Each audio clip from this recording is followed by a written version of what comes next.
नमस्कार दोस्तों, कैसे हैं आप सभी लोग। Fantasy talent hub YouTube channel में आप सभी लोगों का स्वागत है। दोस्तों, वीडियो में जो आज हम बात करेंगे वो इंडिया और नामीबिया का मैच है। वैसे तो एक तरफा मैच है, लेकिन 300 आपको आज भी देखने नहीं मिलेंगे। नामीबिया की गेंदबाजी थोड़ी सी अच्छी है, ठीक है। अब इस मैच में होना क्या है, नामीबिया के कौन कौन से प्लेयर्स को टीम में रखना है, इंडिया के प्लेयर्स की क्या सिचुएशन रहेगी। लास्ट मैच में इतना अनएक्सपेक्टेड था, ऊपर के प्लेयर ने बिल्कुल ही स्कोर नहीं किए। क्या ऐसा ही रिपीट होने वाला है, सब कुछ डिटेल से बताऊंगा। ग्राउंड कैसा है, पिच किस तरीके से काम करेगी, कौन से गेंदबाज अच्छे हैं, सामने वाली टीम के कौन से बल्लेबाजों को हमारे कौन से गेंदबाज विकेट निकालेंगे, पूरा डिटेल में क्लियर कर दूंगा। टीम बनाने बैठोगे तो बिल्कुल ऐसा साफ समझ में आ जाएगा कि अरे ये प्लेयर पटक लो, जीत जाएंगे। चलिए, सबसे पहले ना, आप लोगों ने अगर चैनल को सब्सक्राइब नहीं किया है तो क्रिकेट की इंफॉर्मेटिव वीडियोस के लिए चैनल को सब्सक्राइब करके रख लो। साथ में ना बेल आइकन पर प्रेस कर देना। और जो हमारी फाइनल टीम है, जो हमारा आपको अपडेट मिलेगा, वो मिलेगा टेलीग्राम पे। अब टेलीग्राम बिल्कुल फ्री है, आप लोग जाकर ज्वाइन करके रखो। जो भी अपडेट आएगी टेलीग्राम पे दे दी जाएगी। डिस्क्रिप्शन में और कमेंट सेक्शन में लिंक है। आपको फाइनल स्मॉल लीग की टीम भी वहीं पर देने वाला, और अब जल्दी हम ग्रैंड लीग की टीम भी शुरू करने वाले हैं, ठीक है। सबसे पहले हम बात कर लेते हैं वेन्यू के बारे में। मैच होगा अरुण जेटली स्टेडियम, न्यू दिल्ली में। इस मैदान के ऊपर टोटल 9 मैचेस खेले गए हैं। 4 बार पहले बैटिंग करने वाली टीम ने, 5 बार सेकंड बैटिंग करने वाली टीम ने मैच को जीता है। ये तो दोस्तों रिकॉर्ड की बात रही।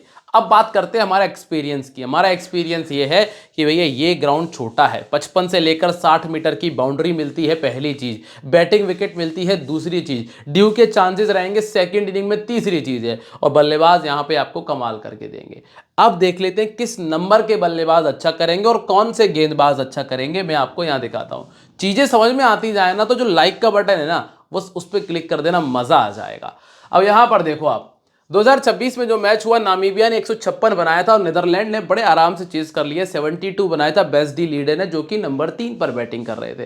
पहली इनिंग में 221 इंडिया ने बनाया, 148 इंडिया ने बनाया। 19 का मैच था और ये 211 का स्कोर है। बैटिंग विकेट दिख रहा है आपको। अब स्कोर कौन कर रहा है?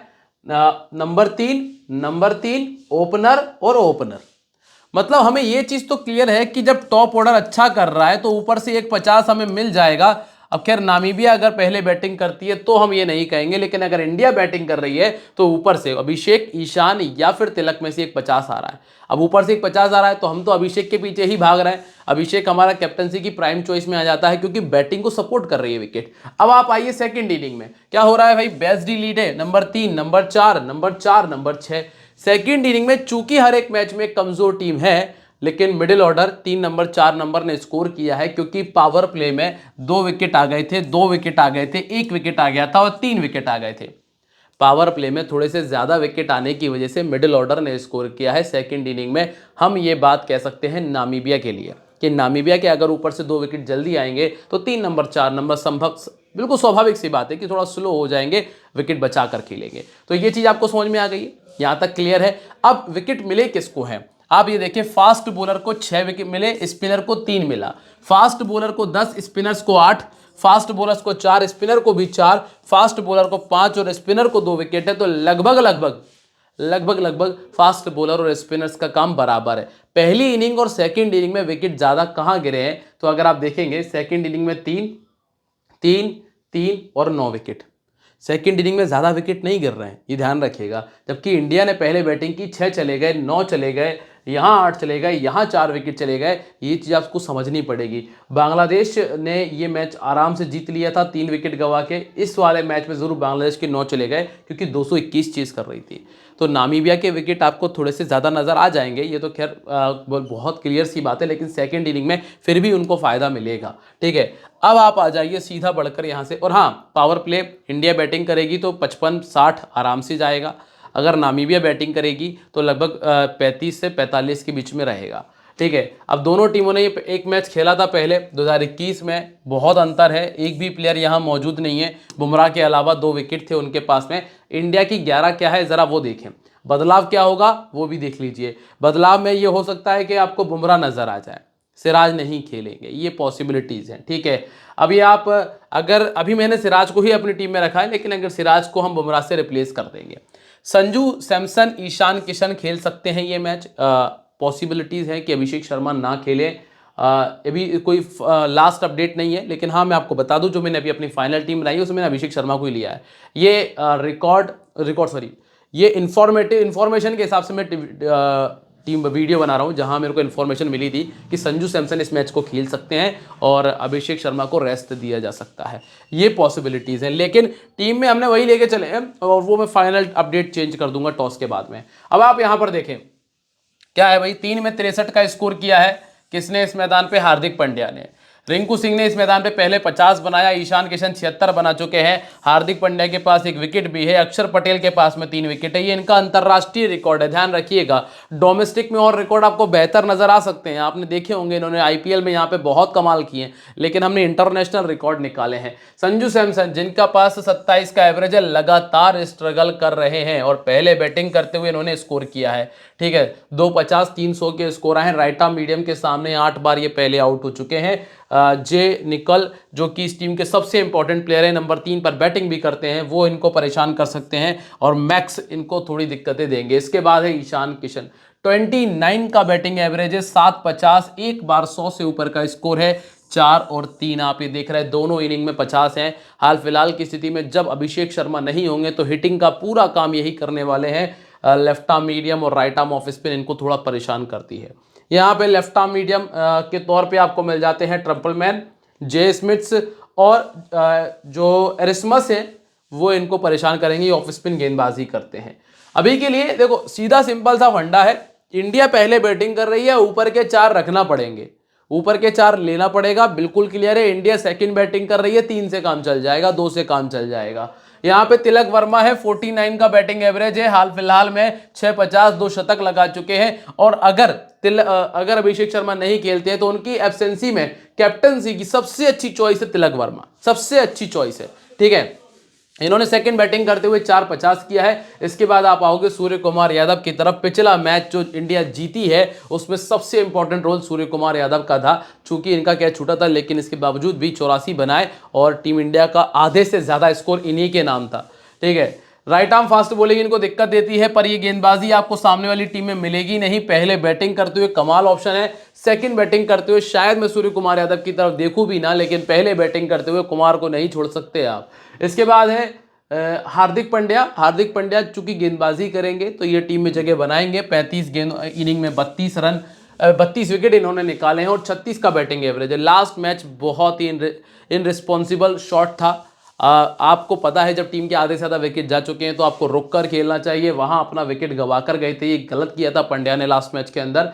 इसके बाद आते हैं शिवम दुबे जिनका 29 का बैटिंग एवरेज है और 26 विकेट निकाले हैं। दुबे से 1 से 2 ओवर की गेंदबाजी कराई जा सकती है। अब आप कहोगे कि पिछले मैच में तो इनसे गेंदबाजी नहीं कराई गई, क्योंकि पिछले मैच में इंडिया के रन भी नहीं बने थे, इस वजह से लास्ट मैच में गेंदबाजी नहीं कराई गई। जब इंडिया के पास में 200 रन रहेंगे स्कोर बोर्ड के ऊपर तो फिर आप देखेंगे कि शिवम दुबे गेंदबाजी कर रहे होंगे, तो ये चीज आप थोड़ा सा ध्यान में रखिएगा। लेग स्पिन इनको थोड़ी परेशान करती है। इसके बाद है रिंकू सिंह, 37 का बैटिंग एवरेज, 350, पहले बैटिंग करते हुए 3 बार 50 से ऊपर का स्कोर है। राइट आर्म फास्ट बॉलिंग के सामने ये 5 बार आउट हो चुके हैं, 16 का इनका एवरेज है।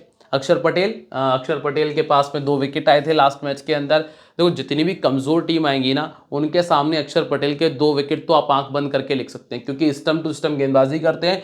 बाकी आप बुमराह को हिट नहीं कर पा रहे, आप वरुण चक्रवर्ती को हिट नहीं कर पा रहे, आप अर्शदीप सिंह को हिट नहीं कर पा रहे, तो फिर अक्षर पटेल को ही टारगेट करने की कोशिश की जाती है, क्योंकि ज़्यादा टर्न होता नहीं है, स्टंप टू स्टंप गेंदें आती हैं और उसमें अक्षर पटेल कम से कम 2 विकेट आराम से लेकर चले ही जाते हैं। इसके बाद अर्शदीप सिंह कैप्टनसी की एक अच्छी चॉइस है अगर टीम पहले बॉलिंग करे तो।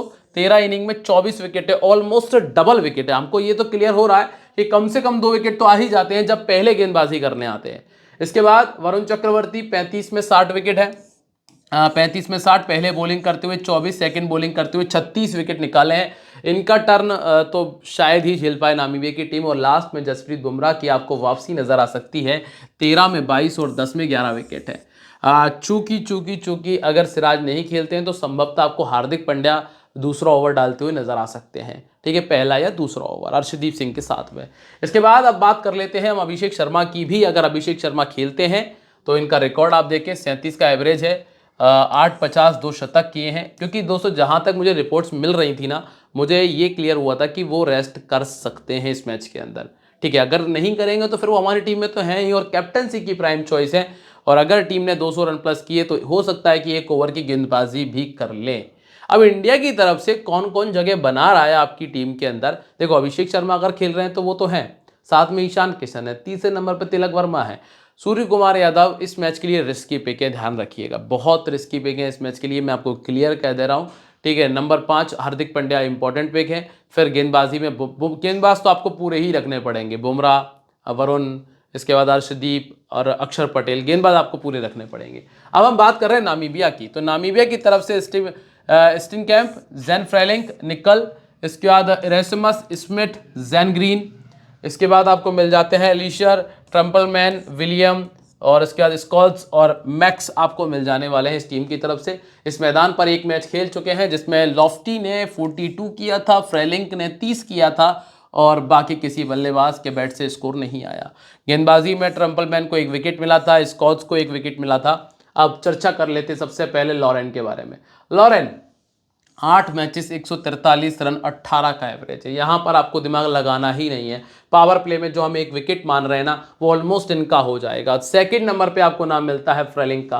फ्रेलिंक काफ़ी आपने इनको कुछ लीग्स में खेलते हुए भी देखा भी होगा, फ्रेलिंक ठीक ठाक प्लेयर है, 25 का बैटिंग एवरेज है, 150 100 किया है। हाल फिलहाल में ये भी हमारी टीम से बाहर है। ये दोनों प्लेयर अभी किसी भी सूरत हाल में मेरी टीम में जगह नहीं बना पाएंगे क्योंकि लेग स्पिन इनको दिक्कत दे रही, तो वैसे भी इनको समस्या है। नंबर 3 पर आपको जो प्लेयर मिलता है दोस्तों, जैन निकोल लॉफ्टी, इस पर आप थोड़ा सा दिमाग लगा सकते हैं। कारण क्या है कि एक तो ये आपको नंबर 3 पर बल्लेबाजी दे रहे हैं, फिर आपको कम से कम 2 से 3 ओवर की गेंदबाजी भी दे जाएंगे और यहाँ आप देखेंगे 31 का एवरेज है, 150 100 और 16 पारियों में 20 विकेट भी खाते में शामिल है।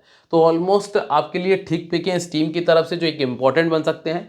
नंबर 4 पर आपको मिलते हैं इरेसमस, 31 का एवरेज है, ये इस टीम का एक और बढ़िया प्लेयर है। इरेसमस 23 का एवरेज है। अगर टीम पहले बैटिंग कर रही है इनकी तो फिर हम इरेसमस की तरफ देखेंगे क्योंकि पहले बैटिंग करते हुए 4 बार 50 से ऊपर का स्कोर किया है। और चूंकि मैंने आपको एक बात बताई, आप सारे मैचेस उठाकर देखना, जो बोल रहा हूँ पत्थर की लकीर है। जितने भी मैचेस हुए, चाहे आप नेपाल वाला मैच उठा लो, चाहे आप यूएसए वाला उठा लो, चाहे आप नीदरलैंड वाला उठा लो, हर एक मैच के अंदर पावर प्ले में 1 से 2 विकेट आ गए। फिर बीच में विकेट नहीं आए हैं, आप सारे मैचेस उठाकर देखो, आप बीच में विकेट आए ही नहीं हैं। तो बीच चाहे वो कितनी भी छोटी टीम हो, जनरली हम यही मानते हैं ना छोटी टीमें जल्दी विकेट दे जाएगी, नहीं हुआ ऐसा। बीच के प्लेयर्स खड़े रहे हैं, भले चाहे सिंगल दुक्की से रन किए हैं लेकिन 30 रन के आसपास बनाकर गए हैं और इसीलिए वो ड्रीम टीम में भी जगह बना पाए। इसी वजह से कह रहा हूं इरेसमस, स्मिथ और निकोल, इन तीनों को आप अपनी टीम में जगह बनाकर देखिएगा। 26 का एवरेज है, 250 100 और 20 विकेट इनके खाते में शामिल है। और जे स्मिथ को तो आपने कई जगह खेलते हुए देखा होगा। इसके बाद जैन ग्रीन पे आपको नहीं जाना है क्योंकि यहां से फिर इनको बल्ला चलाना पड़ेगा, ना ही आपको डायलेंड की तरफ देखना है जिनका 24 का एवरेज है। ट्रम्पलमैन ये लेफ्ट आर्म मीडियम अच्छा गेंदबाज है जिसके पास 36 विकेट है 24 इनिंग के अंदर, और अगर ये पहले बॉलिंग कर रहे हैं तो आपके लिए इंपॉर्टेंट पिक है पहली इनिंग के अंदर। इसके बाद विलियम, 1 मैच खेला, विकेट नहीं मिल पाया। फिर आप देखेंगे बर्नार्ड को जिसके पास में 25 में 25 ही विकेट हैं, और लास्ट में नाम है मैक्स का जिन्होंने 8 में 13 विकेट निकाले हैं। ये है राइट आर्म मीडियम गेंदबाज। ठीक है, अब अगर कैप्टन वाइस कैप्टनसी की बात करें तो बहुत ही ज़्यादा कॉमन है कि आपको अभिषेक शर्मा, वरुण चक्रवर्ती और ईशान किशन की तरफ देखना है। हाँ, अगर बुमराह खेलते हैं तो एक अच्छा ऑप्शन अर्शदीप और सूर्य कुमार यादव आपके पास में है जीएल में। अब टीम कॉम्बिनेशन देखते हैं। ईशान किशन क्लियर है, अगर अभिषेक नहीं खेलेंगे तो फिर हम संजू को ले लेंगे। ठीक है, इसके बाद तिलक वर्मा, सूर्य कुमार यादव, अक्षर पटेल, हार्दिक पांड्या, निकोल, सिराज, चक्रवर्ती, अर्शदीप और यहाँ पे ट्रम्पलमैन को हमने टीम में रखा है, और सिराज ऑब्लिक जसप्रीत बुमराह, क्योंकि ये फाइनल कॉल होगा टीम का। तो ये तो टॉस के बाद ही क्लियर हो पाएंगी चीज़ें। तो जो टॉस के बाद क्लियर होंगी वो टॉस के बाद ही आपको टेलीग्राम पे बताऊंगा, तो वहां रहोगे तो सारी चीज़ें क्लियर कर दूंगा। लिंक डिस्क्रिप्शन, कमेंट सेक्शन दोनों जगह है। मुलाकात करूंगा दोस्तों आप लोगों से अपनी अगली वीडियो में, तब तक के लिए बाय, जय हिंद, जय महाकाल।